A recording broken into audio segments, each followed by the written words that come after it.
దేవునికి మహిమ కలుగునగాక. నేటి వాక్యము సామెతల గ్రంథము 30వ అధ్యాయము 15వ వచనం. తృప్తిపడనవి 3 కలవు, చాలును అననివి 4 కలవు. 1 పాతాళం. పాతాళమునకు ఎంతమంది వెళ్ళినా నాకొద్దు అని అన్నదట. 2 కనని గర్భము.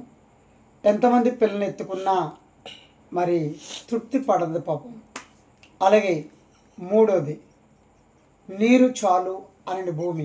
ఎంత నీరు వలకు పోసినా ఆ భూమి చాలు అని అందు, ఇంకా కావాలంటది. అలాగే 4 చాలును అనని అగ్ని.